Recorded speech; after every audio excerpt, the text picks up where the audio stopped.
په لایو شو کې شعیب اختر د پاکستان کرکټ ټیم کلاړیان ټارګټ کړي دي چې دای کې هیڅ قسم ټیلنٹ نشته دی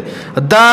مطلب اوس ټیلنٹ دای کې شته نه په لایو شو کې شعیب اختر حافظ ورسره نور هم پاکستان ایکس کرکټر چې حافظ د پاکستان کرکټ ټیم کلاړیانو صفت کولو چې پاکستان کرکټ ټیم کې ټیلنٹ شته دی خو پرفارمنس نه کوي نو شعیب اختر ولوي د څه ټیلنٹ وای ټیلنٹ مالو خیا کم د ټیلنٹ ته رضوان ټیلنٹ یادې او د خای مالا په ګراوند ټیلنٹ وای شو کېږي په میدان په خبرو باندې نه ته بابر اعظم مال یادې او دی خی مال دا ټیلنٹ کم دی په فیلډ باندې وای مال ټیلنٹ دی خو نو د پاکستان کرکټ ټیم کې ټیلنٹ نشته دی دا د انډیا او د پاکستان میچ نه پس په لایو شو کې په دې باندې ډیبیټ کېدو او دا حقیقت هم د ګوره یو طرف له تاسو د پاکستان ټیم وګورئ بل طرف ته د نور ټیمونو وګورئ نو د پاکستان ټیم په کاغذ باندې هم کمزور ښکاري لکه ګرون خو پرېدا په پیپر باندې تاسو نمونه ولیکئ بل طرف ته د نور لوبډلې وګورئ انډیا وګورئ نور ساوث افریقا وګورئ انګلند وګورئ نو تاسو خپل انداز او چې زموږ د ټیم په کاغذ باندې کمزور ښکاري نو په ګراوند باندې برای څه پرفارمنس وکړي نو شعیب اختر په دې وجه باندې د پاکستان کرکټ ټیم او سلیکشن کمیټې ته سپیشلی